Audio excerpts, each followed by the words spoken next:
என்னோட ஃபேமிலியில நடந்த பந்தக்கால் நடுற ஃபங்ஷனுக்கு நானும் என்னோட ஃபேமிலி எல்லாருமே கிளம்பி அந்த ஃபங்ஷனுக்கு போனோம். மார்னிங் 5:00 அது ஸ்டார்ட் ஆயிருச்சு. ஸோ எல்லாருமே வந்து என்னன்னா, அங்க ரீச் ஆயிட்டோம். பேபி நல்லா தூங்கிட்டு இருந்தா. நாங்க அதனால அவள டிஸ்டர்ப் பண்ணாம ஃபங்ஷனுக்கு கூட்டிட்டு போயிட்டோம். அங்க வந்து என்னன்னா, பூஜைக்கு பண்றதுக்கான ஏற்பாடுலாம் பண்ணிட்டு இருந்தாங்க. நேரம் ஆக ஆக ஒவ்வொருத்தரா வர ஆரம்பிச்சாங்க. ஸோ வந்து பூஜை ஸ்டார்ட் பண்ண ஆரம்பிச்சுட்டாங்க. என்னோட பிளேஸஸ்லயும் பந்தக்கால் நடுற ஃபங்ஷன் நான் பார்த்துருக்கேன். பட் ஆஃப்டர் மேரேஜ் இங்க பந்தக்கால் நடுறது இதுதான் ஃபர்ஸ்ட் டைம் பார்க்குறேன். ரொம்ப நல்லா இருந்தது. நாங்க எல்லாருமே அங்க என்ன பண்றாங்க அப்படிங்கிறத பார்த்துட்டு இருந்தோம்.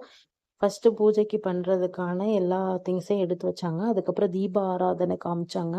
அதுக்கப்புறம் எங்களுக்கு வந்து என்னன்னா, தீப ஆராதனை வந்து கற்பூரம் எல்லாத்தையும் தொட்டு கும்பிட சொன்னாங்க. அதுக்கப்புறம் நாங்க வந்து மஞ்சள், குங்குமம் எல்லாம் எடுத்து வச்சுட்டு, அப்புறம் எல்லாருமே சேர்ந்து பந்தக்கால் நட்டுனாங்க.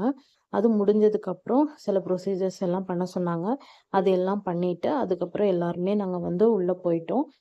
அது ப்ரொசீஜர் என்னன்னா, அங்க வந்து 3 இது வச்சிருந்தாங்க. அத வந்து என்னன்னா, அ அதுல ஊத்த சொன்னாங்க. ஸோ எல்லாரும் ஊத்துனதுக்கப்புறம், அ நாங்க வீட்டுக்குள்ள போயிட்டோம். அங்க வந்து ஒரு டாக் இருந்தது. ரொம்ப ஆக்டிவா இருக்கும். அதோட பேர் ஜிம்மி. அவங்க ஃபேமிலி மெம்பர்ஸ் எல்லாரோடையும் நல்லா பழகும். அதுக்கப்புறம் அப்படியே வீட்டுக்குள்ள போம்போது, அவங்களோட ஷோகேஸ் ஐட்டம்ஸ் பார்த்தேன். ரொம்ப நல்லா இருந்தது. அ நெறைய பெயிண்டிங்ஸ்லாம் வச்சிருந்தாங்க. ரொம்ப நல்லா இருந்தது. அதுக்கப்புறம் அப்படியே வெளிய வந்தா, லைட்டிங்ஸ் ஒர்க்லாம் சூப்பரா இருந்தது. அவங்களோட பெயிண்டிங்ஸ்லாம் வந்து நேச்சுரலா இருந்தது. 3D இமேஜஸ் மாதிரி இருந்தது. அவ்ளோ ஹேண்ட் ஒர்க் அழகா பண்ணியிருந்தாங்க. அங்க ஃபங்ஷன் முடிஞ்சது. நாங்க அப்படியே எங்க குலதெய்வ கோயிலுக்கு வந்துட்டோம். இங்க வந்தா எனக்கு ரொம்ப பீஸ்ஃபுல்லா இருக்கும். ரொம்ப அழகான கோவில். தெப்பம்லாம் இருக்கும். இந்த கோயில் ஃபங்ஷன் டைம் அவ்ளோ அழகா இருக்கும். ச நெறைய பேர் இங்க வருவாங்க.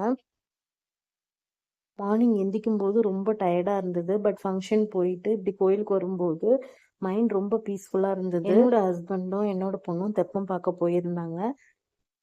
லைஃப்ல எவ்வளவோ அப் அண்ட் டவுன் வந்தாலும், ஃபேமிலியோட ஒண்ணா கூடும்போது, அது அவ்வளவா நமக்கு தெரியாது. எங்களுக்கு அங்க கிளைமேட்டும் ரொம்ப நல்லா இருந்தது கோயிலுக்குள்ள. வெயில் அவ்வளவா இல்ல.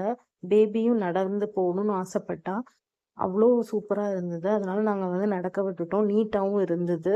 கோயில்ல என்ட்ரன்ஸ்ல இருந்து கோயில் ஃபுல்லா வந்து நல்லா வீடியோ எடுக்கலாம். அந்த அளவுக்கு நீட்டா இருந்தது. அங்கருந்து அப்படியே வெளிய வந்து கோபுரத்துல நின்னு பார்த்துட்டுருந்தோம். இங்கருந்து பார்த்தாலே கோயிலோட இது தெரியும்.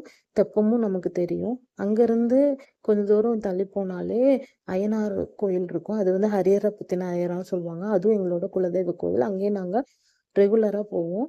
அங்கேயும் இன்னைக்கு நாங்க போனோம். பேபி அம்முலுவையும் கூட்டிட்டு போனோம். சாமி கும்பிட்டுட்டு கொஞ்ச நேரம் உட்காந்து டைம் ஸ்பெண்ட் பண்ணோம்.